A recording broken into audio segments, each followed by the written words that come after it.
todas, a todos. Hoy, 17 de mayo de 2022, iniciamos esta sesión del Foro de Ciencia y Tecnología del Ateneo Escurialense. Hoy escucharemos a Ingrid Silvia Heitmann Gigliotto hablarnos sobre sociedad, cultura y pandemias. No, aunque lo intentamos por todos los medios o casi todos, no podemos olvidarnos todavía de esta pandemia, y en algunos países, por cierto, pues está repuntando. Así que nos va a hablar de enfermedades infecciosas, de la regulación internacional, pero sobre todo las grandes epidemias y pandemias conocidas, estudiadas, y la influencia de la cultura en su época y de las pandemias en la cultura también. Ingrid es asidua de la tertulia La Fuente de Valdemorillo. Allí la conocí como tertuliana y como conferenciante. Además, profesionalmente, Ingrid tiene un amplio currículum que voy a decir bastante breve. Es médico cirujano por la Universidad de Chile y por la Universidad McMaster de Canadá, especialista en microbiología médica, en enfermedades infecciosas por la Universidad McMaster, Canadá, diplomada en gestión para la alta dirección de hospitales. Y dedicó su vida profesional a la salud pública. Trabajó en Chile y en Canadá, de manera que ocupó una serie de cargos, desde el cuidado como médico a los pacientes en los hospitales, participando en comités de expertos, jefa de laboratorio en microbiología, directora médica y puestos de responsabilidad en el Ministerio de Salud en Chile.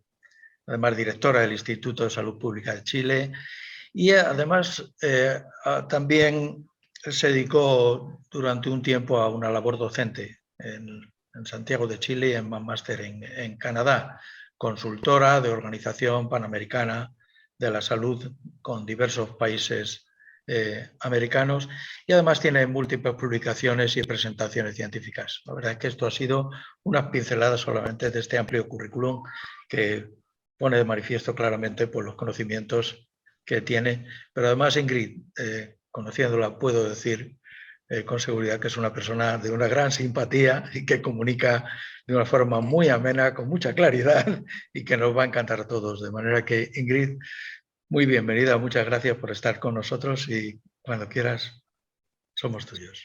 Gracias, Abelardo, te agradezco tus generosas palabras, de verdad. Y cuando miro todo lo que hice, digo, ¿de verdad?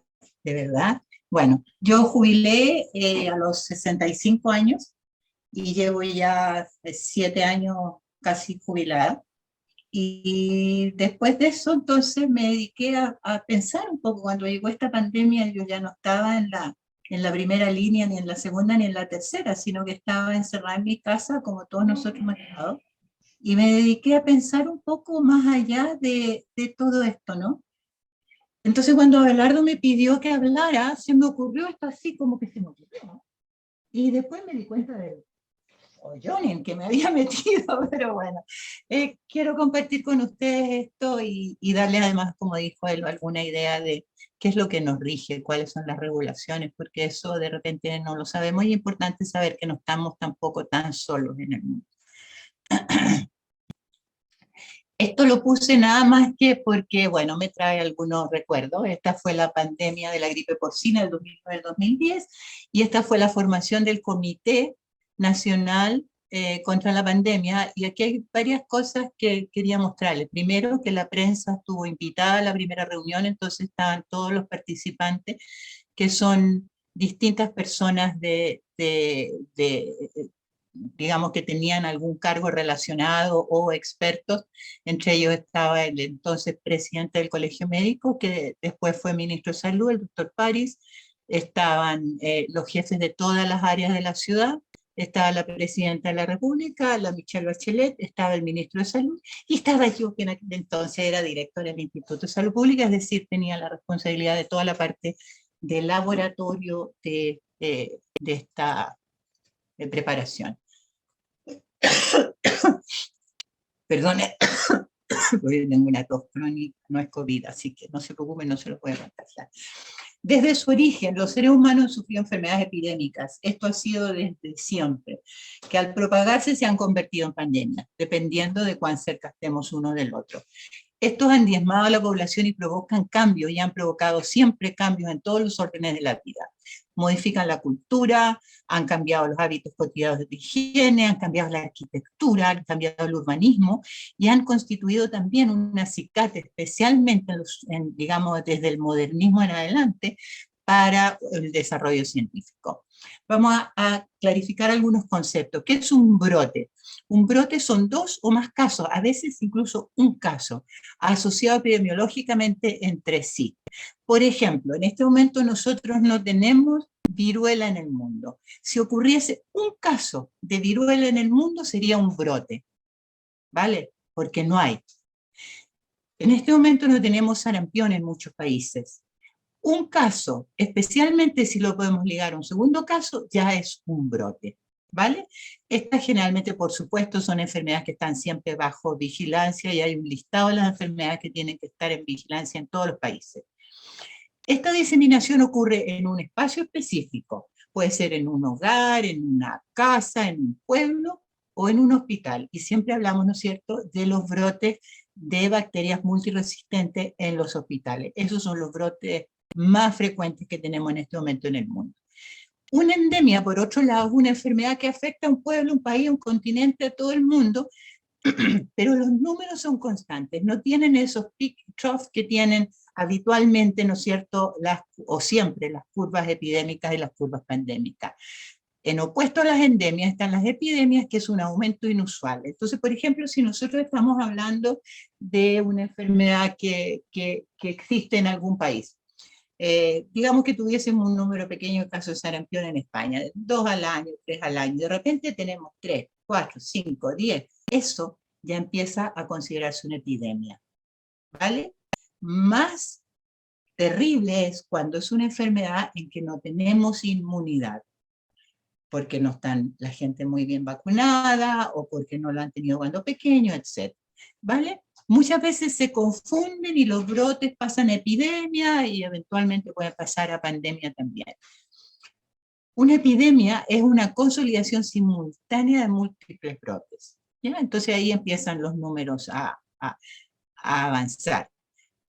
Hemos estado usando en las últimas décadas el término epidemia también para hablar de otras cosas que no son infecciosas. Todos estos son términos que surgen con las infecciones, pero se habla ahora, por ejemplo, de epidemia de cáncer, epidemia de obesidad, y eso es porque estas son enfermedades que tienen una razón, ¿cierto? Tenemos obesidad, ¿por qué? Porque no ejercitamos, porque no tenemos una vida sana, etc. Entonces, hay un poco de replicación de lo que puede ser un agente infeccioso, que en este caso no es un agente infeccioso, sino que es nuestro sedentarismo, ¿vale? Entonces se puede hacer algo al respecto y por lo tanto se puede hablar de epidemia porque se puede entonces pensar en atacar la causa del mal.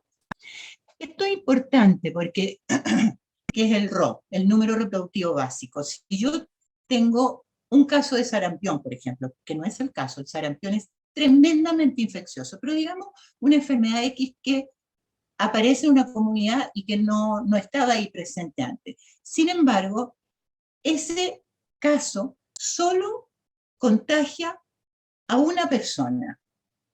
Esa persona solo uno, eso no se va a transformar nunca en epidemia, porque todo lo que sea 1 o más bajo nos va de manera logarítmica creciente. Si el RO, el número reproductivo básico, es mayor de 1, quiere decir que si yo tengo la enfermedad se lo transmito a 2, a 3, a 4. Si ustedes recuerdan, y sigue siendo así, ¿no es cierto? Aunque el RO ha bajado, y de hecho hay lugares en los que ya está, para la pandemia actual, en que está bajo el 1, quiere decir que la pandemia ya está en fase declinativa, ¿vale? Se entiende, ¿verdad?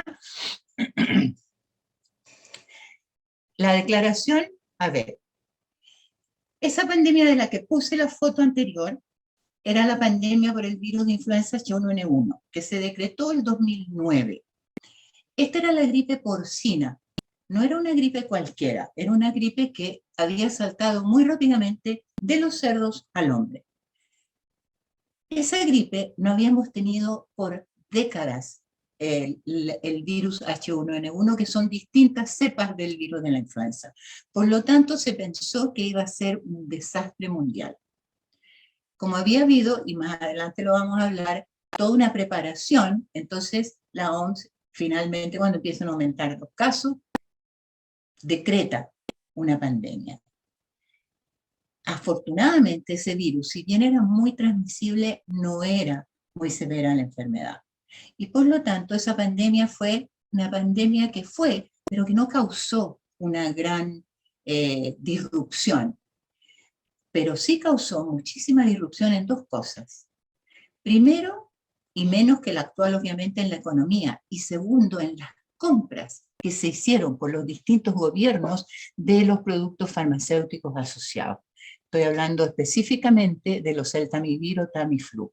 Entonces la empresa, que no voy a nombrar, que producía el Tamiflu, aumentó sus ganancias de manera increíble.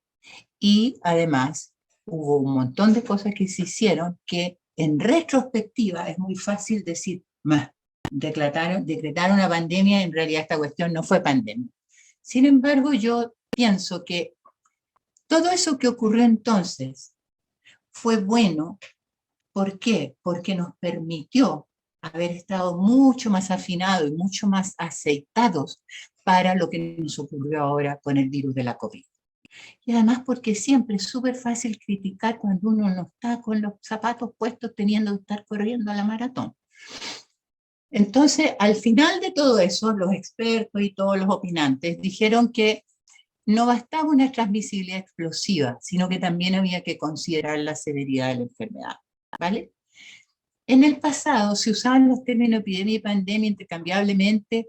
De hecho, en 1828 el diccionario Webster dice que epidemia y pandemia son sinónimos, cosa que sabemos en este momento que no es, ¿vale? Y en 1889 aparece influenza pandémica y ya se empieza a hablar del uso general de la palabra pandemia. Bueno, ¿qué es pandemia? Ya decíamos que aún hoy hay poco discusión sobre el significado y todo lo que hemos estado mirando noticias, todos sabemos bien eso y no voy a entrar porque ya todos ustedes lo saben. Que no es necesario esto, porque no es para tanto, que sí, porque no, etc. La pandemia es una epidemia que se ha extendido por varios países, por más de un continente o a todo el mundo, y que afecta a un gran número de personas. ¿Cuáles son los factores que se utilizan? Estamos hablando aquí de la OMS, ¿no es cierto?, de la Organización Mundial de la Salud, donde están todos los países, vamos a verlo un poco más adelante. Tiene que tener una amplia distribución geográfica, tiene que tener un movimiento de la enfermedad trazable. Este es el primer caso y de este caso se transmitió acá, de aquí se transmitió acá, de aquí se transmitió. O sea, hay toda una trazabilidad. Eso es tremendamente importante, la trazabilidad. Por eso, cuando al principio, cuando tratamos de suprimir esto y de que no se extienda y no hacemos un estudio de contactos y de trazabilidad, estamos cometiendo un tremendo error. Porque a través de ese estudio de trazabilidad vamos a poder ir poniendo las barreras, ¿no es cierto?, para que esto no se transforme en algo que después es incontenible. Tiene que tener una alta tasa de ataque, ya hablamos del RO, ¿cierto?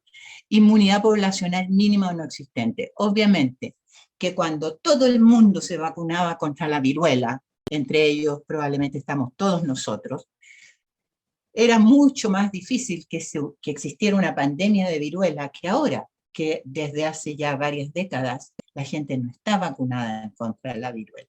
Porque la viruela se supone que es una enfermedad que está totalmente eliminada de la faz de la Tierra. Existen solo 2 laboratorios, o 3 creo, que tienen virus por si acaso llegara de Marte el virus y fuese necesario producir la vacuna, entonces hay que tener el virus para poder producir la vacuna. Entonces está en Estados Unidos, está en Rusia y creo que está, no me acuerdo en qué otra parte.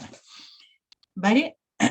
Es una enfermedad que no existía antes o que es causada por una variante nueva. No existía antes, COVID. Variante nueva, la influenza. Generalmente de alta, de una severidad mayor, y tiene la habilidad de mutar genéticamente. Es decir, todo lo que nos está haciendo el COVID, aquí está, ¿cierto? Aquí estoy, yo me reproduzco, mato a toda esta gente, pero cuando la gente empieza a tener más inmunidad, voy y cambio ¿no es cierto?, mi material genético y ya los anticuerpos de toda esta gente no me inhabilitan y aquí voy yo de nuevo virus de COVID feliz por el mundo. ¿Por qué han habido un aumento de las pandemias? En gran parte por alteraciones ambientales que son resultado de nuestro propio quehacer. el cambio climático, la expansión de la población, usando mucho más tierras vírgenes, explotación del medio ambiente, aumento de los viajes, de la integración y del comercio global, el contacto de animales con humanos en espacios mucho más pequeños. Nos hemos metido, ¿no es cierto?, en sus bosques, en sus hábitats, en los cuales antes no íbamos. De hecho, por ejemplo, la peste, la plaga por Yersinia pestis, sigue existiendo en Estados Unidos cuando la gente se va al bosque, y todavía hay casos de peste en Estados Unidos y en Canadá. Por aumento de la resistencia a los antibióticos. También existe, y no hemos tenido hasta ahora que sepamos ese problema, por el uso de microorganismos en una guerra biológica. Ustedes se pueden imaginar lo que sería si se le ocurriera al caballero aquel, ¿no es cierto?, sacar los virus de la viruela de donde están y tirarlos en Ucrania. ¿Se imaginan lo que sería? Carencia de números suficientes de sanitarios en los sistemas de salud. Los sistemas de salud están mal preparados. Hay una desorganización y una diseminación sin un fuerte componente central de cómo tiene que ser la cosa. Y eso para la respuesta a una pandemia es muy malo, muy malo. La modernidad también trae progresivamente a millones de personas hacia los centros urbanos, y de ahí el transporte los dispersa para todos lados. O sea, esto ustedes lo recuerdan de lo que ha ocurrido con la pandemia del COVID. Bueno, hay fuentes que hablan de todas estas pestes, pero yo encontré algunas más, así que esto es nada más que para mostrarle que cuando hablamos de pandemia, hay mucho de pandemias anteriores, hay mucho que todavía no sabemos, porque muchas de estas pandemias ocurrieron en un tiempo antes de la modernidad, antes que las cosas fueran conocidas. Esta epidemia que estamos viviendo en este momento es una epidemia que desde el día, no del día 1, pero rápidamente hemos sabido qué la produce, cómo se contagia, bla, bla, bla, y hemos terminado teniendo vacunas. La respuesta ha sido increíble. Aquí vamos a ver algunas de las más importantes pandemias que han ocurrido, que ha sufrido el ser humano. La plaga de Atenas, esta ocurrió en el 430 al 426 a.C., parte de Etiopía. No se sabe cuál fue el microorganismo. Se cree que puede haber sido Salmonella typhi causando tifoidea, porque cuando fue la Olimpiada en Atenas, entonces para hacer los estadios y todas esas cosas se hizo excavaciones y encontraron restos de seres humanos que habían muerto con la pandemia. Y ahí los científicos encontraron en los restos dentarios algún ADN de la Salmonella typhi, que es la agente causal de la fiebre tifoidea. Y ahí entonces se pensó que tal vez esto había sido fiebre tifoidea, pero hasta entonces no teníamos ni una idea de qué puede haber sido. Mató aproximadamente a 1/3 más de la población en aquel momento. Después viene la plaga de Antonino de Galeano, que ya fue después de Cristo, 165, también parte por ahí por el Asia Menor, Egipto, y llega a Alemania, y de Alemania se distribuye a todo el mundo conocido. No se está muy claro si fue viruela o si fue Yersinia pestis, si fue el primer episodio de plaga reconocido. Se piensa que con más posibilidad es viruela. En los últimos años han encontrado más evidencia que esto probablemente fue una gran epidemia de viruela. El virus de la viruela, eso es re bonito. El virus de la viruela solo ataca al ser humano. No hay otro reservorio, no hay vectores, no hay nada. Humano a humano. Y por eso que la viruela ha podido ser erradicada del planeta. Y el sarampión es lo mismo, entonces por eso que se piensa que también podría ocurrir. El 33% de la población del imperio cayó y murió en aquel entonces, ¿vale?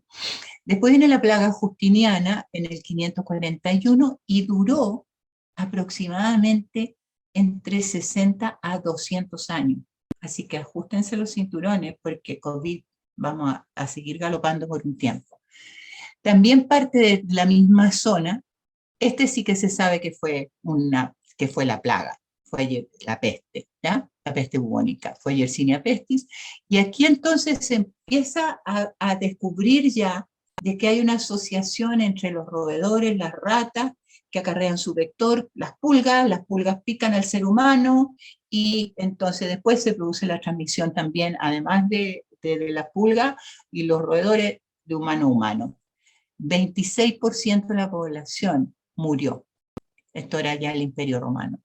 Después viene la viruela de Japón, que conocemos bastante poco en el mundo occidental y que mató al 35% de la población. Después la peste negra, esa sí que no hay quien no la conozca, ¿no es cierto? Hay miles de novelas escritas, y el de Camarón, y mucho. Esta se inicia en 1347 y se dice que la parte más fuerte fueron hasta el 1400. Sin embargo, se han continuado teniendo pequeños brotes por aquí y por allá, también parte del Asia Central, Yersinia pestis, de nuevo ya la misma forma, y mata más de 200 millones de personas. Tengo que pensar que en aquel entonces no éramos tantos como somos hoy, entonces 200 millones de personas eran bastante más que ahora 200 personas. Este fue un descubrimiento para mí, lo tengo que reconocer. Es el cocolistli, que ocurrió en México. México, parte de Puebla, Sinaloa, Guatemala, Ecuador, Perú, en la época de la colonización, 1545 al 1576. Y no se sabe muy bien, pero se piensa que puede haber sido una fiebre viral hemorrágica tipo ébola, tipo Marburg. El agente es totalmente desconocido y mató a 15 millones fundamentalmente de indios. Se cree que fue llevada por los colonizadores, que probablemente alguien que había pasado por África o algo así, y como había un poco más de inmunidad entre los colonizantes, los colonizados fueron los mayormente afectados. Después hemos tenido 17 pandemias de cólera, que van desde 1817, aunque ustedes no lo crean, hasta el presente. Pero obviamente eso es lo que va ocurriendo, cada vez van causando menos problemas. Esta se inició en India, por supuesto el vibrio cólera, y cómo se transmite el cólera a través de agua contaminada, que contamina alimentos y también a través de la diarrea de las personas de humano a humano. Y esta ha causado 40 millones de muertes. Después la gripe asiática, 1957, ¿y por qué me faltó aquí? No me faltó, no lo vi. La gripe española, yo decía, pero Dios, no la veo. Bueno, ustedes saben que este es un mal nombre y lo vamos a ver después. Se llamó gripe española por razones geopolíticas y no porque hubiese iniciado en España, se inició en Estados Unidos, de hecho. Fue en los años de la Primera Guerra Mundial, emerge en Estados Unidos y este es el H1N1. Este es la razón por la cual se pensó que la fiebre porcina, de la que hablábamos en el 2009, podría ser terrible, tremenda y espantosa, porque era un H1N1 que mató a 50 millones de personas, ¿vale?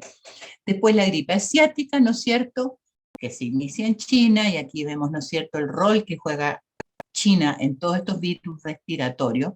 Esta fue una influenza A, más de 1 millón, pero si ustedes ven, esta es la gran epidemia de influenza que hemos tenido. El VIH-Sida, que ya sabemos muy bien, es una epidemia que ya casi podemos decir es una endemia en este momento, porque ya se sabe qué lo causa, cómo se trata, bla, bla, bla, bla, pero que no deja de haber matado 36 millones de personas hasta ahora. Después, no sé si ustedes recuerdan el SARS del 2003, ¿cierto? También se inició en China y también era un coronavirus. Claramente se descubrió que venían los murciélagos. Solo hubo una tasa de mortalidad de 774 personas. No fue mucho, porque no fueron muchos los contagiados, porque se logró aislar bastante y no tenía la tremenda transmisibilidad que tiene el virus de la COVID. Después tenemos la que hablamos ya, ¿no es cierto?, la gripe porcina, en que pese a que no fue y que hubo toda esa discusión de si se gastó bien el dinero, que la farmacéutica y todo, hubieron 1.500 millones de personas. Afortunadamente no tenía la tasa de letalidad, ¿no es cierto? Letalidad es el número de personas que mueren por personas contagiadas, y eso era bastante bajo comparativamente, entonces solo vieron 20.000 fallecidos. Y ébola, por supuesto, que también ustedes ya saben y que afortunadamente ébola no es una enfermedad tremendamente contagiosa porque no es respiratoria, sino que se contagia por contacto directo. Y en África entonces que hay todo un ritual de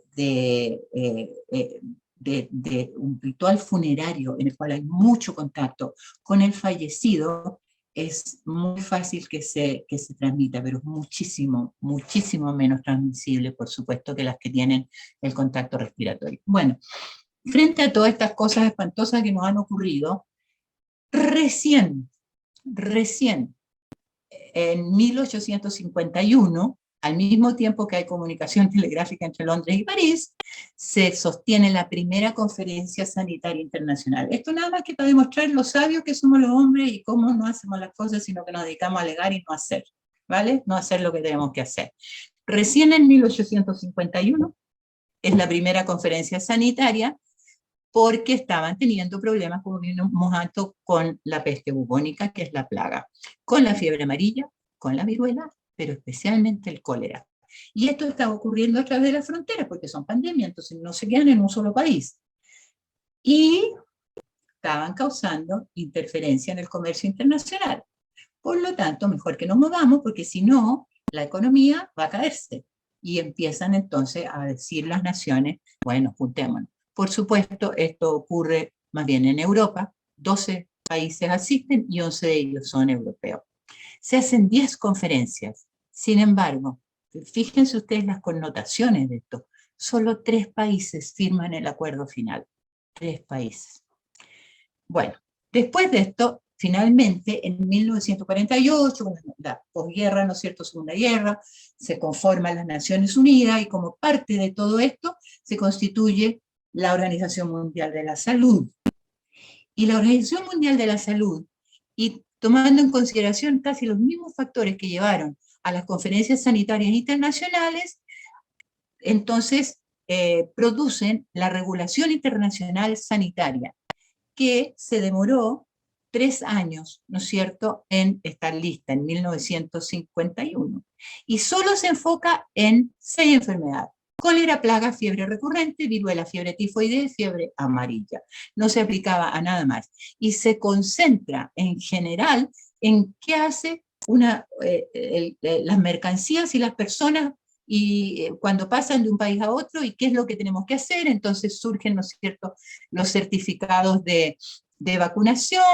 Miren lo antiguo que es ese, a pesar que ni siquiera es tan antiguo, creo que es del 80 y algo, no el 62, pero no es como lo que nosotros acarreamos ahora, ¿no es cierto?, en nuestros móviles. Miren cómo era antes, no tanto tiempo atrás, y habían cosas tan no sé, notables, como por ejemplo, que hasta entonces, hasta que sale esta regulación, la gente cuando habían problemas con el cólera los obligaban a hacerse una tórula rectal, es decir, a tener a alguien que les metiera una tórula por el ano para poder hacer los exámenes. Y eso se prohíbe con esto, porque no tenía ningún sentido. O sea, si pensamos en lo que nos exigen ahora y lo que exigían entonces, creo que hemos avanzado desde 1951. Bueno, finalmente, en 1969 se cambia el nombre y se cambia ya la intencionalidad y la forma, etcétera, y se escribe entonces lo que se llama el Reglamento Sanitario Internacional, que en sus diversas formas y updates es lo que nos rige hasta ahora, ¿ya? El 69 se adopta por primera vez, siguiendo la epidemia del brote epidemia del SARS del 2002-2004, se revisó en profundidad. Y esa revisión es la que nos estaba rigiendo para el 2009-2010, que fue el H1N1 del que hablamos antes, y es esta edición, la de 2005, que con pequeñas revisiones es la edición que sigue vigente, ¿ya? En este reglamento se habla de lo que se llama emergencia de salud pública de preocupación internacional. Es decir, la OMS puede no decretar pandemia, pero sí decreta Emergencia de salud pública de preocupación internacional. Esto quiere decir, países, todos ustedes sepan que aquí puede venir una tremenda pandemia, entonces mejor que aceiten la ruedita, mejor que se junten, mejor que formen su comité, mejor que sepan y mejor que los laboratorios, para que sean capaces de detectar este bichito que está en este momento causando una emergencia, seamos capaces de diagnosticarlo para saber cuándo nos entra al país y para saber los casos que estamos teniendo. ¿Vale? Este es un instrumento de ley internacional para la colaboración en la prevención, en la protección, en el control y para proveer una respuesta de salud pública a la diseminación de enfermedades de forma conmensurada.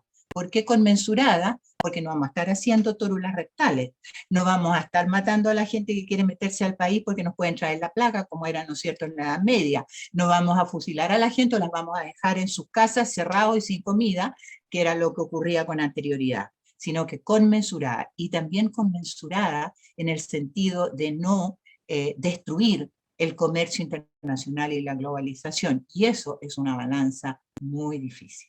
No es fácil, especialmente que aquí están los economistas que piensan de una forma y los salubristas que pensamos de otra. Entonces ahí siempre hay discusión, ¿vale?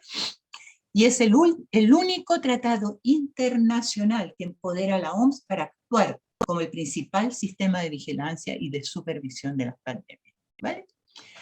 Esto, aquí habían diferencias con el reglamento anterior, no los voy, si ustedes quieren después los pueden leer, etcétera, pero no quiero ocupar más del tiempo que tengo que ocupar, ¿ya?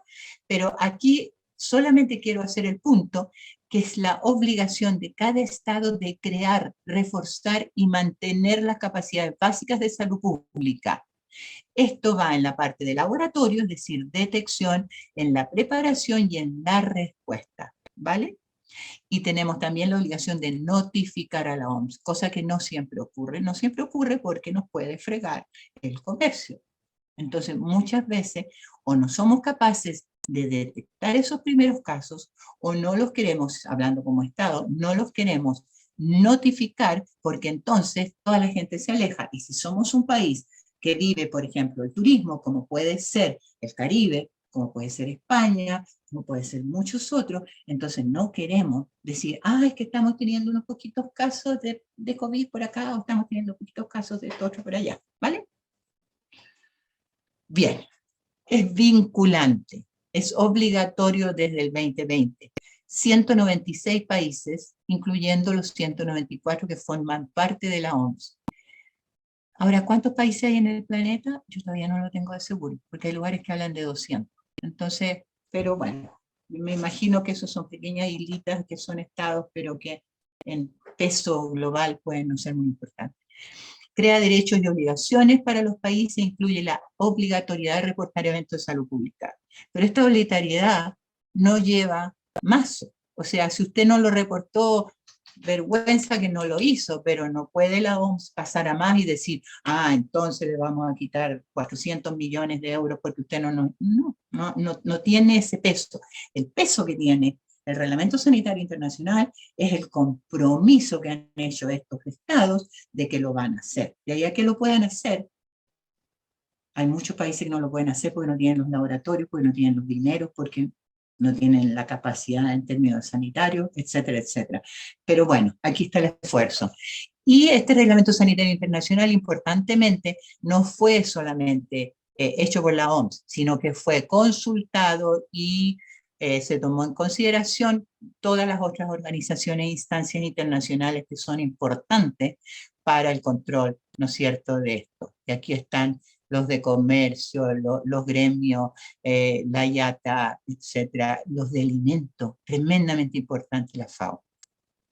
Bien, entonces primero se decreta una emergencia de salud pública de preocupación internacional, que es un evento extraordinario y que constituye un riesgo para otros estados por la potencialidad que tiene de causar pandemia.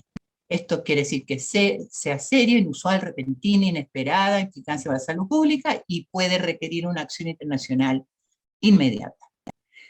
Bien, esta es una chica de la OMS que está volando por ahí en un avioncito mirando si hay enfermos de ébola en alguna parte.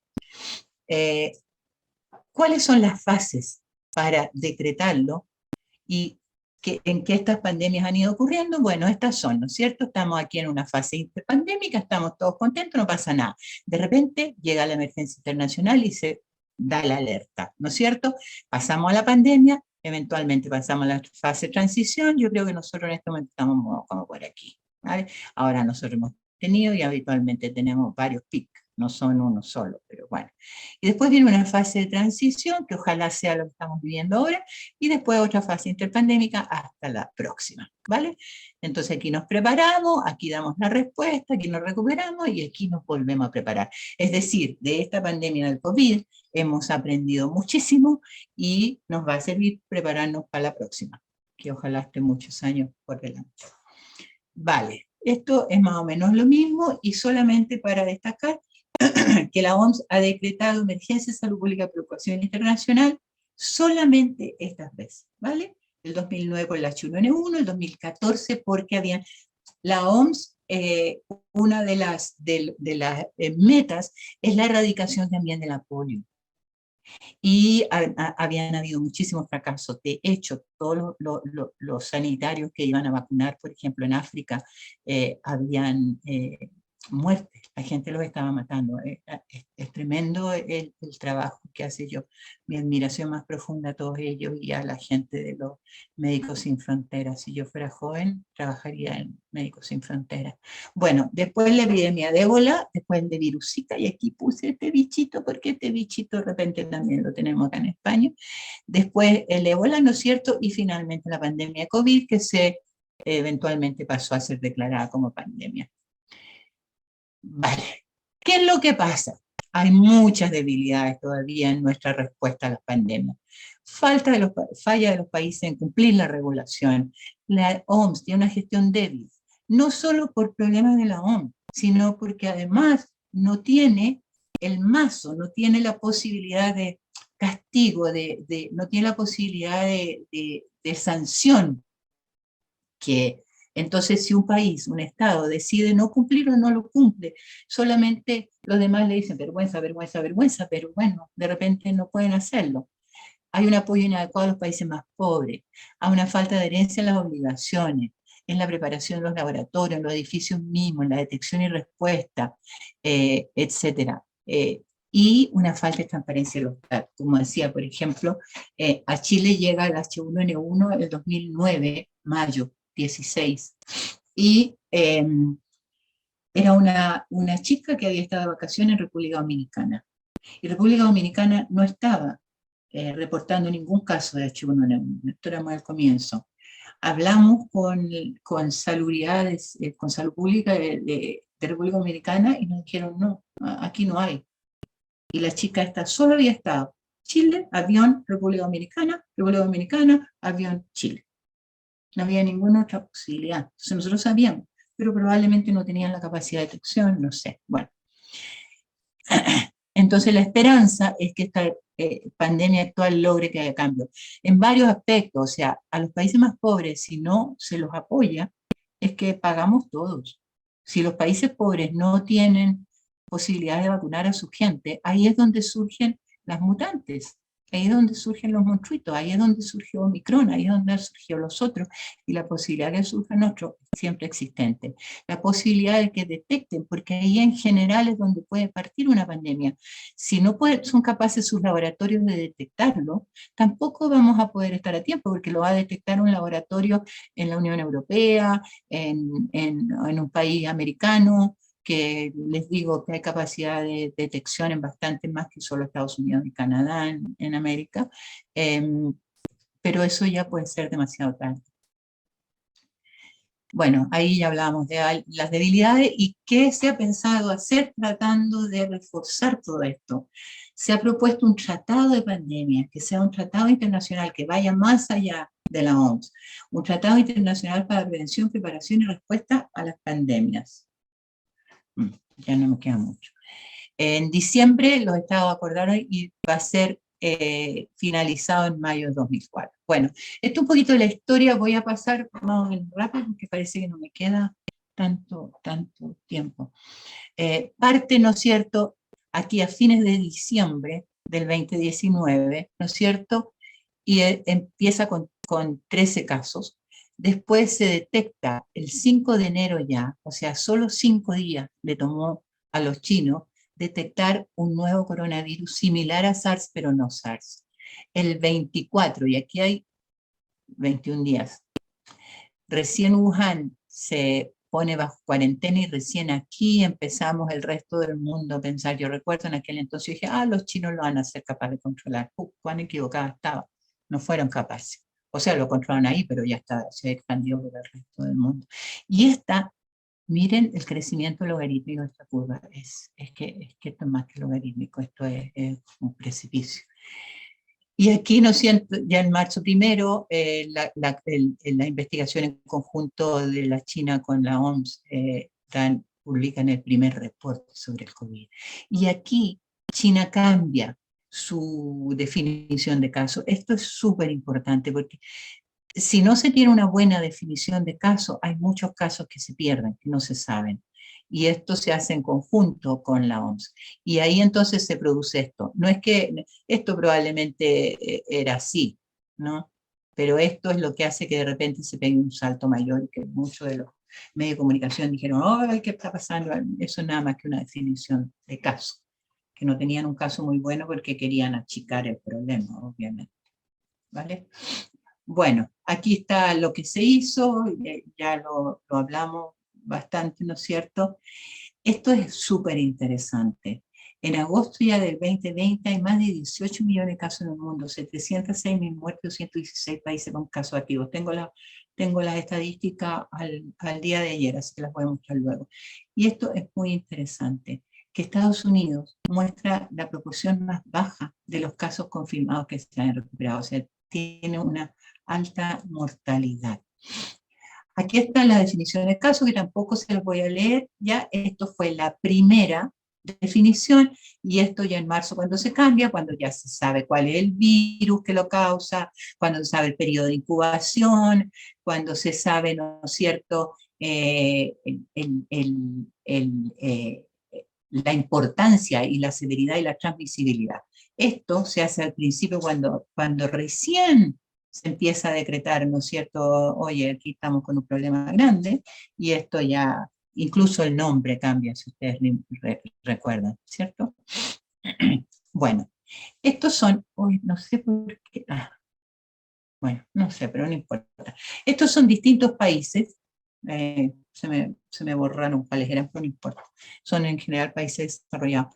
Y cómo esto se ha ido desarrollando por brotes, ustedes lo han visto en la prensa, lo han visto, ¿no es cierto? Y miren esto, como de repente bajamos alguna medida que se implantó y que funcionó, nos dejamos estar un poquito y pum, para arriba, pum, para arriba. Pero también esto a veces es porque hay zonas que no informan a tiempo, entonces se juntan todos los casos. Aquí en España pasaba, por ejemplo, con los casos del fin de semana, los lunes siempre teníamos muchísimo más casos porque no se informaban los casos el fin de semana.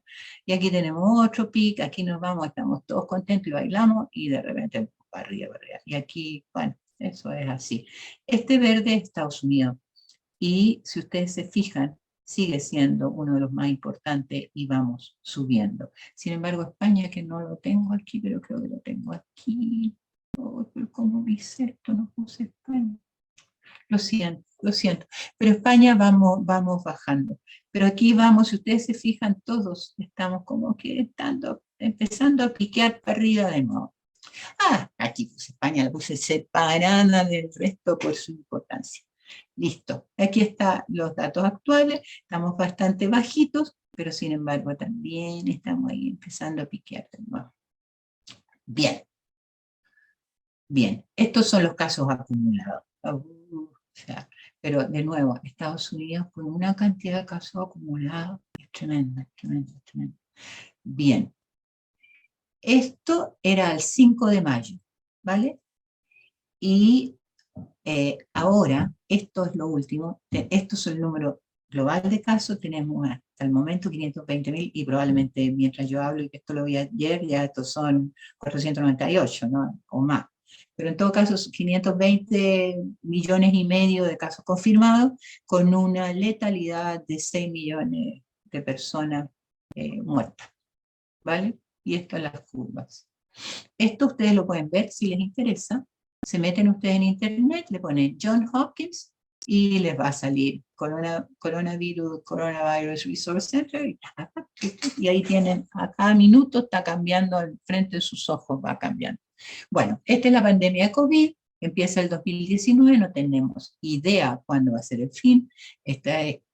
Se inicia en la China, el patógeno ya lo conocemos, el SARS-CoV-2, y la enfermedad se llama COVID-19, ¿cierto? Coronavirus Disease. Es un vector todavía desconocido, no se ha demostrado que sea el murciélago ni nada. Y ahí no voy a discutir todo lo que se ha investigado porque hay de todo, pero hasta ahora no hay nada confirmado. Y estas son las muertes al 13 de mayo de este año. Estos son los últimos datos, ¿no es cierto? Total de casos, y aquí están, ¿no es cierto?, donde más ha habido los distintos países. Si ustedes cliquean, aquí yo no puedo hacerlo, si ustedes cliquean les aparecen los datos. Está muy bonito. John Hopkins, Coronavirus Resource Center, por si les interesa, minuto a minuto. Y aquí, como ha ido creciendo el número de casos, estos son los distintos países, ¿no es cierto? Por supuesto, también depende de la población. Y estas son las muertes por millón, de nuevo Estados Unidos, muertes por millón, mucho más que otros países. Ahora, ¿cuáles son los hitos de los sanitarios? ¿Qué es lo que nos dice nuestra intuición? ¿Qué es lo que tenemos que hacer? Escapar, huir, ¿cierto? Por eso que antes, ¿no es cierto?, le hacían tórbolas rectales a la gente con cólera, porque los que estaban en este país había cólera, se trataban de ir para el otro lado. La gente de África se viene para acá, los de acá se van a ir, es normal. La gente de la ciudad se va al campo, ¿ya? El aislamiento forzado o voluntario, uno mismo dice, no, allá afuera no está bueno, me quedo aquí en mi casita. La cuarentena, todas estas son cosas que se fueron desarrollando de a poco desde aquellas grandes pandemias, porque se fueron descubriendo, bueno, cómo la paramos, y que ahora ya claramente tienen un rol que jugar en la contención de la pandemia. Disculpen, pero no me quiero poner a toser. La desinfección, la variolización, que fueron las primeras vacunas, ¿no es cierto? Ahora ya sabemos que, entonces se veía que los que habían adquirido la enfermedad no la adquirían nuevamente o les daba mucho más suave. Y de ahí viene entonces la importancia que tienen las vacunas para el control de la epidemia, cuáles son las medidas sanitarias para cortar la vía de transmisión, mascarilla, lavado de manos, etc. Y bueno, ya hablando de los microbios que los causan, estas son las cosas que podemos usar, que hemos ido aprendiendo, que son formas de contener. Esta era la forma en que lo contenían en el siglo XVII, para las primeras grandes plagas, ¿no es cierto? Y este es muy lindo, lleno de perfume con 2 agujeros, porque le podía pasar la Yersinia a través de ellos y a través de sus manos, pero al menos olían bien. Bueno, ¿cómo paramos? ¿Cómo controlamos las enfermedades? La contención, ¿no es cierto? Ya lo hemos visto. Después que no lo pudimos parar, vamos al control y a la mitigación, y ahí lo importante es tener un sistema sanitario que no esté sobrepasado. Y por eso que tanto que hablábamos de que el sistema está sobrepasado, y por eso que ahora lo estamos tomando con mucho más calma, porque el sistema en este momento no está sobrepasado. Sin embargo, las listas de espera que tenemos, válgame Dios, o sea, en este momento las listas de traumatología creo que son 200 días, una cosa así, las listas de espera. Y finalmente la supresión, que ya es cuando estamos terminando y ya la pandemia la estamos de verdad controlando. Estos son los porcentajes desde el más alto al más bajo. Y lo puse porque miren, mi chilito querido está en 5º lugar. Tiene un sistema muy bonito, su programa de inmunización es muy bonito. Y lo sé porque yo estuve a cargo, no lo creé yo ni nada. Solamente lo conozco porque yo estuve a cargo un tiempo de ese programa. Muy bonito. Bueno, estos son las semejanzas a las reacciones, ¿no es cierto? Estos son los roles, aumenta la xenofobia y todo tipo de teorías conspirativas. Esto no es nuevo. Ha sido mucho peor con esta pandemia, pero esto ha sido siempre así, siempre. ¿Cuáles eran los medios de comunicación en nuestra época? Se paraba, ¿no es cierto?, un pregonero en la esquina o lo contaban las vecinas, y ahora tenemos Twitter y tenemos todas esas cosas, pero es lo mismo, ¿no es cierto? Aparecen todo tipo de curas milagrosas y, por supuesto, los listos vivos, que son los que se hacen ricos porque ponen todo tipo de cosas y la gente, muchos de ellos, se las tragan. Y la otra cosa es que siempre hay disturbios y protestas, pero para salvar al ser humano también hay un aumento del altruismo. Y eso lo vimos claramente y se ha visto siempre con los sanitarios. La mortandad entre los médicos en el medioevo, se quedaban sin médicos, al final no quedaba ni uno vivo, se morían todos. Y surgen cosas, ¿no es cierto?, como los flagelantes, porque en aquella época se pensaba que todo era un castigo de Dios, entonces la gente se paseaba por las calles y se flagelaba. Hay un gran efecto sobre las patologías psicológicas, tremendo, las compras por pánico, el síndrome de estrés postraumático, diversas protestas, la búsqueda de culpables sin ningún fundamento. Y el desorden, esto es re interesante, el TOC, el trastorno obsesivo compulsivo, porque después que nos hemos estado lavando las manos, usando mascarilla, ay, que nos cuesta no hacerlo, ¿verdad? Mejor lo hago, y empezamos a hacerlo más de lo necesario también. Bueno, las grandes guerras y pandemias son los acontecimientos que más han cambiado la forma, ¿cuánto me queda? No me queda mucho, la forma de vida. Por ejemplo, en la peste de Atenas, ¿no es cierto?, que fue la guerra del Peloponeso, que ya hablamos, cae, ¿qué causa esto? La pérdida de la guerra de Atenas, cae el esplendor de Grecia, Atenas, ¡pum!, se va al, perdón la expresión, al carajo, y terminan asimilados por Roma. Que Roma era distinto, ¿no es cierto? Su filosofía era el pragmatismo político y la guerra de conquistas, a diferencia de lo que existía en Atenas. Gran consecuencia para la humanidad. Esto no se los voy a leer, pero es muy bonito leer cómo Tucídides describió lo que estaba ocurriendo en la plaga de Atenas. Después, ¿qué pasa con la peste de Antonino Galeano? Roma jamás se recupera totalmente de este desastre. El imperio fue devastado. ¿Y qué pasó entonces con los bárbaros? Que los romanos se habían, ¿no es cierto?, creado caminos por todo el mundo, crearon caminos para el comercio de las mercancías y la movilización de gente, pero había algo que también se movilizó eso. Ahí se movilizaba también la peste, ahí se movilizaba la infecciosa, y así también, ¿no es cierto?, se movilizó la linda Yersinia.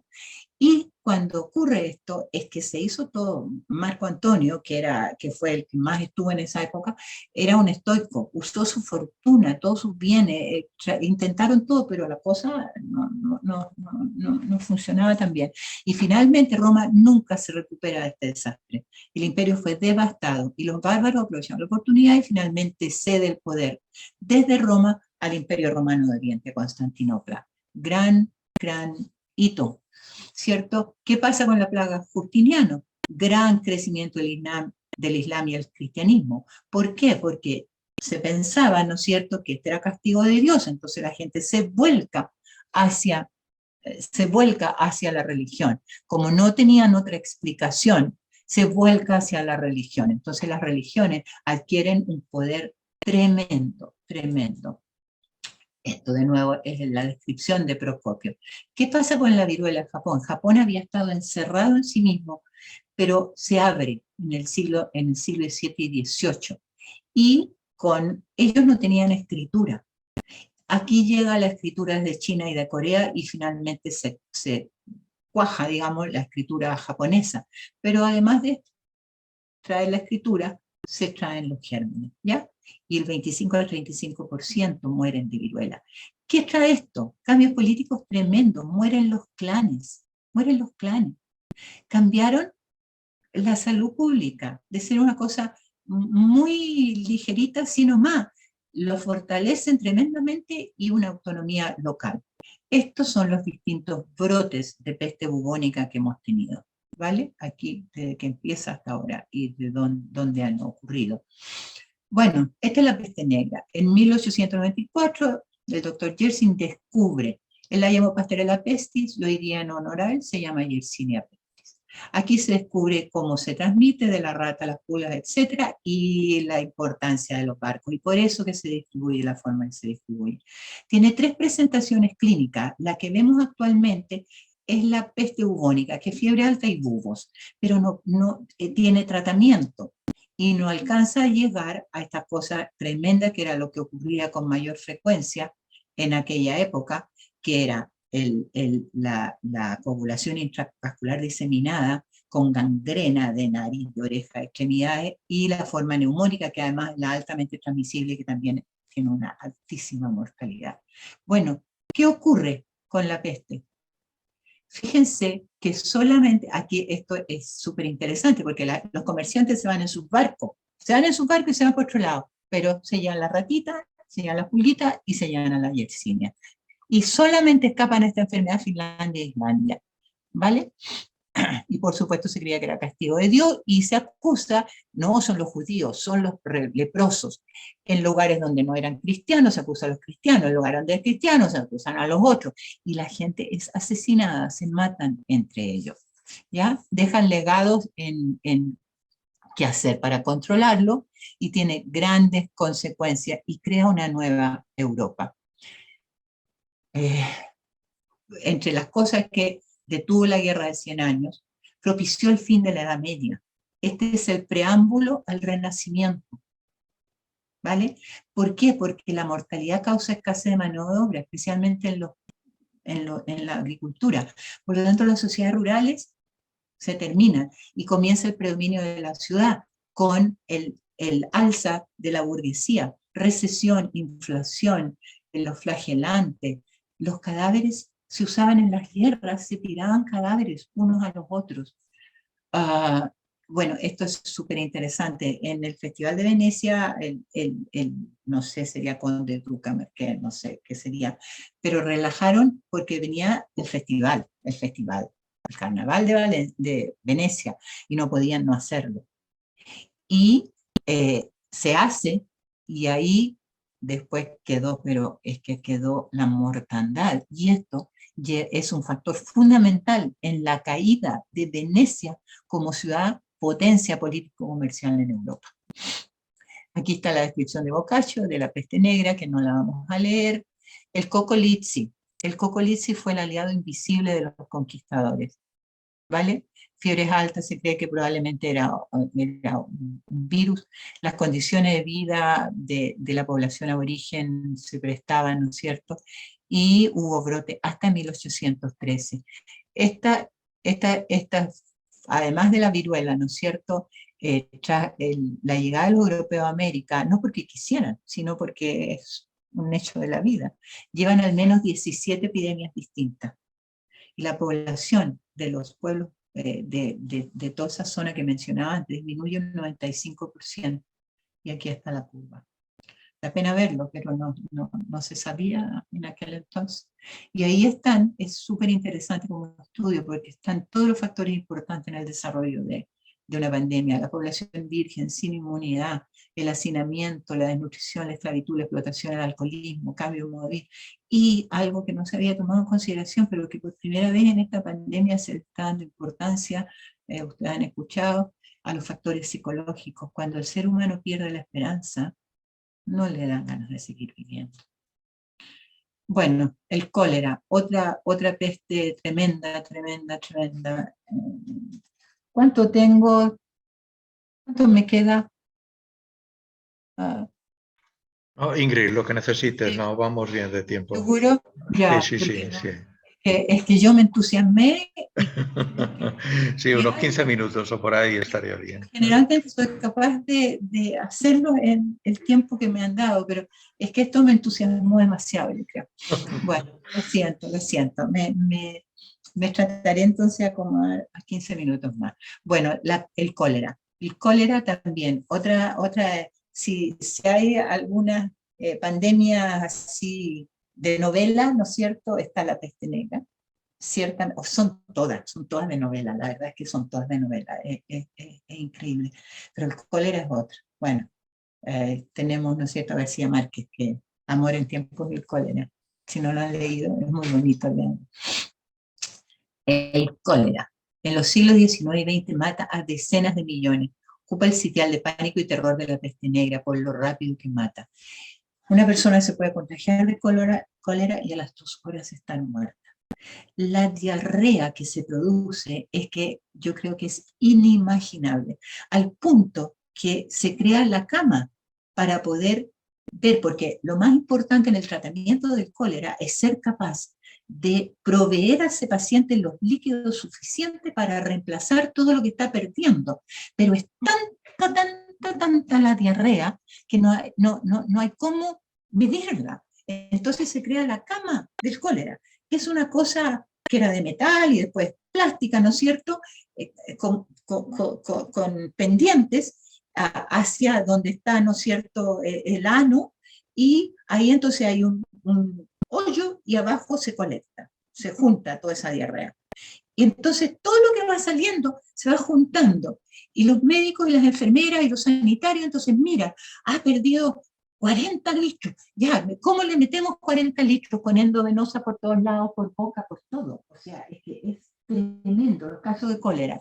Y se pueden morir en menos de 10 horas.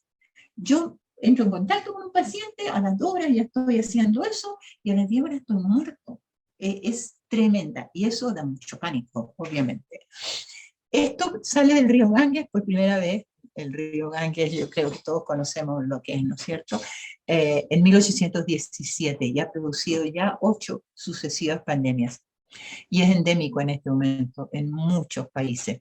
Al principio no se sabía lo que era, entonces todo el mundo hablaba de los miasmas. Los miasmas, hasta se creó la teoría miasmática. Y la teoría de que esto no era contagioso. Y aquí el doctor John Snow, que era médico de la reina Victoria, hace el primer estudio de salud pública y epidemiológica, y es precioso, porque de lo que él se dio cuenta es que, ¿no es cierto?, venía el Támesis, y la gente que vivía más abajo del Támesis, todos se contagiaba, todos se enfermaba, todos estaban muriendo. Y los que estaban al principio del Támesis, bueno, todavía no pasaba por toda la ciudad, y por lo tanto tampoco, porque al Támesis llegaba toda la alcantarilla, porque eso no era tratado, y se sacaba el agua a través de bombas que estaban, ¿no es cierto?, a lo largo del Támesis. Entonces él se da cuenta y hace el estudio y prueba de que esto era algo que se transmitía a través del agua.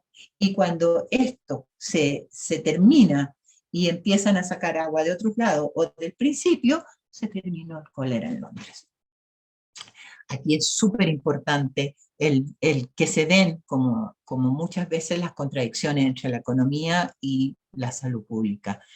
En 1829, en Cuba, se estableció una cuarentena que había sido tremendamente eficaz y habían logrado mantener fuera el cólera. Pero el conde de Villanueva decide que ya está bueno de esto. Todos los comerciantes no querían más cuarentena, etcétera, etcétera, y el conde de Villanueva le pone la abolición el 2 de febrero de 1833. A los pocos días en Cuba habían miles de muertos, y solo lo pudieron erradicar en 1882, desde 1829, como una medida de salud pública. Entra en contradicción con lo que es la economía en aquel momento, y bueno, ahí está ese equilibrio difícil que nosotros lo hemos visto con la COVID.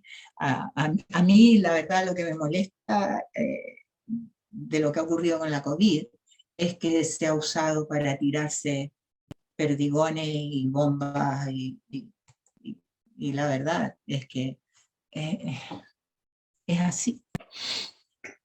Bien, recién en el 2017, una iniciativa de la OMS propone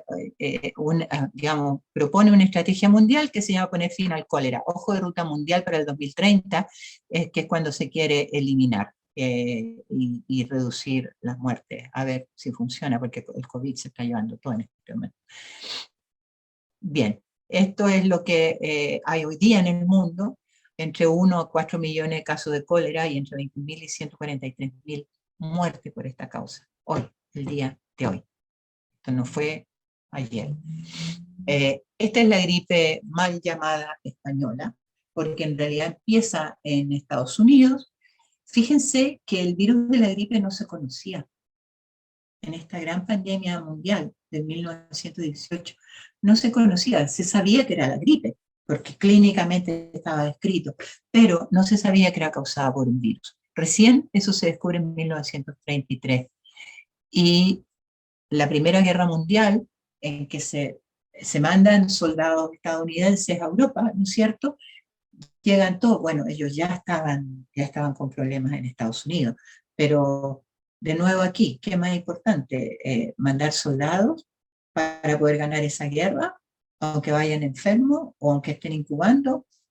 Yo no me atrevo a pronunciarme. Y esta gripe fue muy interesante porque ocurría más en los jóvenes, porque probablemente el virus de la gripe se había estado dando vuelta, entonces la gente que tenía más edad ya tenían una cierta inmunidad, cosa que los jóvenes no tenían. Los soldados obviamente eran tipos muy jóvenes. Tiene 3 olas, 3 brotes, 3 años, y se controló eventualmente con las medidas sanitarias. Y claramente los países que aplicaron mejor las medidas sanitarias y que fueron más estrictos mostraron una muchísimo menor mortalidad. Y esta epidemia es el antecedente a las que ahora llamamos epidemias por virus zoonóticos, es decir, que vienen de los animales. No me voy a meter a contarles cómo se origina la gripe, pero baste decir aves migratorias, chinos conviven mucho con los animales, pasa a las gallinas, ahí vienen, o a los patos, o a los gansos, y de ahí entonces pasa a los otros animales domésticos. Los chinos tienen mucho animal doméstico, muchos viviendo juntos en un pequeño espacio, y de ahí entonces pasa al chanchito, del chanchito puede pasar al ser humano. Eso es como al chanchito, acá se dice cerdito, lo siento, a los cerditos. Bien, ¿qué pasa después de esta pandemia? La pandemia y la guerra, juntas, fíjense, hoy día, pandemia y guerra, cambian el mundo. Inglaterra pierde el liderazgo de Estados Unidos. ¿Rusia perderá el liderazgo? No lo sé. Todavía no sabemos lo que va a ocurrir con el COVID. Inglaterra pierde el liderazgo de Estados Unidos, se crea la Liga de Naciones, que podemos tener todas las críticas que queramos a las Naciones Unidas y a la OMS, pero imagínense lo que era el mundo antes de esto, lo que era sin colaboración internacional en todos los campos, y en el campo que yo manejo más, el campo de la salud, que es una pesadilla. Estos los puse porque son muy bonitos. Aquí se la ponían en la nariz, no en la boca. En esta del COVID la gente se la pone en la boca, pero no en la nariz, a veces en el cuello. Yo no sé por dónde se imaginan que salen los virus, pero bueno. Ya, ahora el COVID. Una epidemia devastadora, matará a millones de personas. Esto lo dijo Tedros Adhanom en el 2018. Esto fue antes del COVID. Esto es la crónica de una muerte anunciada. Todos los que estamos en salud sabíamos que íbamos a tener una epidemia devastadora, y por eso que había sido tan importante el reglamento, el impulsar el desarrollo, de los laboratorios. O sea, la preparación que hicimos en el 2009-2010 en Chile para los diagnósticos de laboratorio, el afinamiento de las redes, el que toda la gente estuviera consciente, fue tremendo, tremendo. Y eso ocurrió en la mayoría de los países del mundo, si bien no en todos, ¿ya? Es la única gran pandemia en la historia en que se conoce el germen causal desde el inicio de la pandemia. ¿Pueden imaginarse ustedes lo que ocurriría en este momento en el mundo si tuviéramos una pandemia igual a la del COVID, todavía no supiéramos lo que la causa? El 29 de diciembre se reportan los primeros 4 enfermos de una enfermedad desconocida en Wuhan. El 7 de enero, claro, ahora nosotros decimos, China podría haberlo dicho antes, pero que China no hizo, que la OMS no decretó la pandemia. Pues ustedes se fijan en la línea de tiempo, la verdad es que lo hemos hecho harto mejor que lo que lo hacíamos en el pasado. No perfecto. Muchas críticas, de acuerdo. Pero como a mí me gusta ser positiva y optimista, prefiero apuntar más a lo positivo. El 29 de diciembre se presentan los primeros. El 7 de enero los chinos aíslan el virus y secuencian el genoma. O sea, el 7 de enero ya estaba secuenciado el genoma.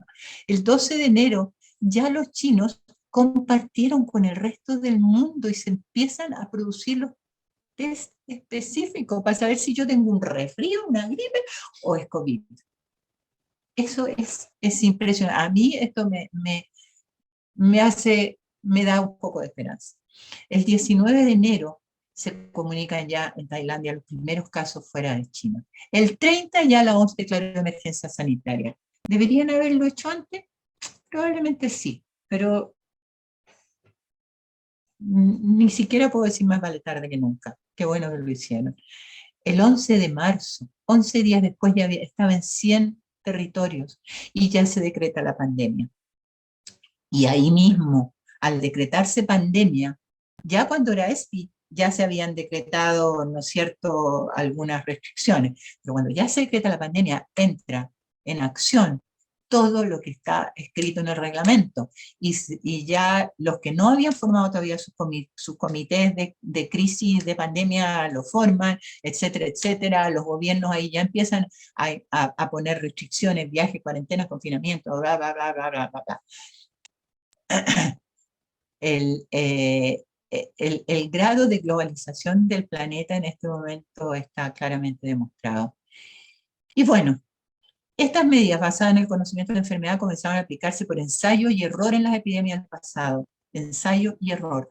Y tiene su antecedente inmediato en el enfrentamiento global que se hizo a la gripe española. Si la COVID-19 es la enfermedad, por entonces seguramente por la característica zoonótica del virus se presentarán en el futuro X1, X2, XN, epidemia, a menos que se tengan cuidado las relaciones entre animales y humanos en el futuro. Bien, aquí, ¿no es cierto?, las consecuencias para la economía mundial ya las sabemos, las estamos viendo, las podemos intuir y las sabemos. Y como dijo Eduardo Galeano, las utopías sirven para caminar. Caminemos. Desde su origen los seres humanos han sufrido enfermedades epidémicas que se han convertido en pandemia, bla, bla, bla, bla. Esto lo diseñó un chico argentino, chico digo yo, tiene un poquito menos o 40 años, que hace habla mucho él no es sanitario, él es un filósofo, pero él diseñó este cuadrito y yo le agregué lo que se ve que no está tan bonito, ahí cuando dice plaga, todo esto se lo agregué yo porque lo relacioné yo, él no habla de esta relación, pero a mí me llamó la atención. Bueno, él dice que estas son, los historiadores dividen, ¿no es cierto?, a grandes rasgos, la historia de la humanidad de esta forma. Primero está la prehistoria, la edad antigua, la edad media, la edad moderna y la edad postmoderna. Aquí, ¿no es cierto?, se pasa la prehistoria a la edad antigua con la invención de la escritura de 3500 a.C. Bien, aquí tenemos la plaga de Atenas. Aquí vemos que empieza, ¿no es cierto?, no solo la invención de la escritura, también estuvo la plaguita de Atenas aquí, que es la que mata la cultura griega y empieza, ¿no es cierto?, el Imperio Romano. Y aquí está largos años, 1000 años de hecho, son aquí. El espacio aquí no es proporcional al tiempo que fue. Estos fueron 1000 años, desde que empieza el Imperio Romano hasta que cae el Imperio Romano. Viene la plaga de Justiniano, cae el Imperio Romano, ¿no es cierto?, en una buena parte por la plaga de Justiniano, se divide, yo ya les dije, se va al oriente, a Constantinopla, etc. Muere Marco Antonio, o sea, ocurren una serie de cosas que terminan con la edad antigua. Y claro, esto no es de un día para otro, no es que la antigua termine hoy y mañana empezamos la Edad Media y que la prehistoria, no. Esto obviamente, y ustedes lo saben, va de a poco entrando, ¿verdad? Bueno, cae el Imperio Romano y empieza eventualmente la Edad Media, que fueron otros 1000 años, ¿cierto? Hasta que llega la peste negra, la plaga, la Yersinia. Y esto coincide, porque esto empieza, ¿no es cierto?, muy poquito antes que cuando Colón llega a América. Y la peste negra entonces empieza en un mundo en que esto de aquí da una tremenda, toda esta parte de aquí una tremenda fortaleza a la religión, el fortalecimiento tremendo de la Iglesia Católica en esta parte de aquí. en toda la Edad Media, en que todo lo explicábamos a través de la religión y por qué Dios quiere, y si sufres ahora, vas a recuperarlo cuando te vayas al otro, a la próxima etapa, etcétera, etcétera. Bueno, esta peste negra, la plaga, hace que se empiecen a producir otras cosas, además de que estaba ocurriendo en otra, no solo en la parte de salud, estaba ocurriendo otras cosas en otra disciplina. Pero al pasar lo que ya vimos, terminan la agricultura teniendo grandes problemas, concentración en las ciudades, bla, bla, bla, bla, bla, bla, etc. Empieza también a buscarse una explicación a todo esto de otra forma. Y eventualmente, ¿no es cierto?, la ciencia, la razón, empiezan a tomar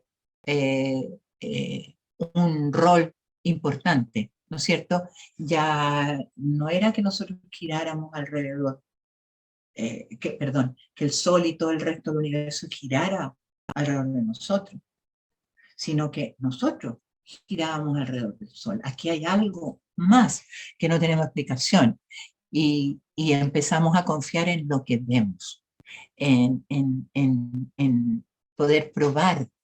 Y todo eso, ¿no es cierto?, es el nacimiento y el desarrollo de la Edad Moderna.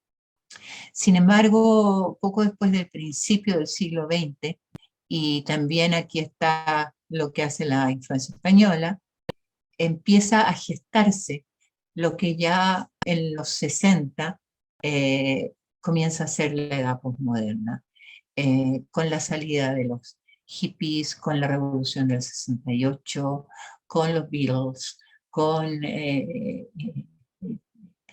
hasta con la marihuana. Y finalmente nos llega el COVID. ¿Qué viene aquí? No lo sé, pero tal vez tengamos un pasito importante que dar. Bien, ¿cuáles son los 4 pilares de la modernidad? La libertad para pensar, el ideal de la razón, la ilustración, la ciencia. La libertad para elegir, es el ideal, es la democracia y la república. La libertad para hacer, el ideal del capitalismo burgués y el libre mercado. Si tú haces, vas a poder ser. Tú puedes, ¿no es cierto? ¿Recuerdan el tío Sam? Tú puedes. Libertad para hacer. El ideal del humanismo es el renacentista. Pero ¿qué empieza a pasar? Que empezamos a cambiar. Empezamos a cambiar. ¿Y qué es lo que estamos en este momento? Y que yo creo que explica, en parte al menos, la respuesta que hemos tenido como sociedad y como cultura a esta pandemia en especial. Este ideal de la razón, la ilustración, la ciencia, Descartes y todos ellos, se va mutando hacia la importancia de las emociones, la instantaneidad y el hedonismo, ¿cierto? Lo importante es mi placer, lo importante es mi gusto, lo importante es mi respuesta. Si yo veo algo y actúo, así es como tiene que ser. El ideal de la democracia y la república pasa a un no quiero ni uno de ellos, son todos malos, todos malos. Toda esta autoridad no sirve, que se vayan todos los políticos, no me sirven, no me sirven. El ideal del capitalismo burgués y el libre mercado, en el cual si tú trabajabas duro y estudiabas y te proponías tus metas, etcétera, etcétera, tú ibas a andar muy bien. Los hijos podían ser mejores que los padres, ¿cierto? Bueno, eso no es tan así ahora. Lo único que sí seguimos teniendo, y que yo creo que nos tiene muy fregados, es esta contradicción, toda esta crítica que se le hace a esta modernidad, pero seguimos consumiendo peor que antes. Entonces, todo este consumo, que era el ideal en este capitalismo burgués, consuma, consuma, consuma, consuma, las cosas después de 5 años ya no sirven, compre de nuevo, ya no repare, sino que bote, etcétera, etcétera, estamos peor que nunca. Entonces aquí todavía tenemos, ¿no es cierto?, una contradicción. Sin embargo, ya están surgiendo los gérmenes del reutilice, arregle, no bote el vestido porque le queda muy corto, muy largo, sino que vaya, arréglelo.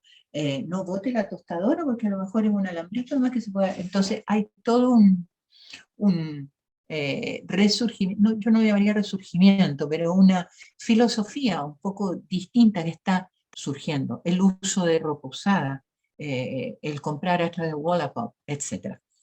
Y bueno, el ideal del humanismo renacentista ha dado lugar al individualismo, a los pequeños relatos. Ahora es mi relato, no es el relato de esta sociedad, es mi relato. ¿Vale? Bueno, Mario Benedetti nos dijo hace ya un tiempo atrás, cuando creíamos que teníamos todas las respuestas, de golpe nos cambiaron todas las preguntas. Y con eso quiero terminar, porque en realidad yo no tengo la respuesta, no la tengo, pero sí creo que hay cosas en toda esta historia que nos pueden dar pistas de para dónde vamos. Y es bueno saber qué está ocurriendo con la filosofía, la cultura, el posmodernismo, porque también a lo mejor podemos,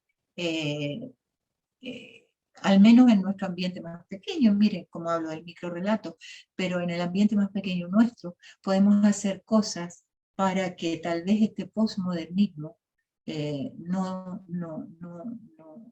sea una catástrofe como pueden haber sido nosotros. Eso es todo. Muchas gracias.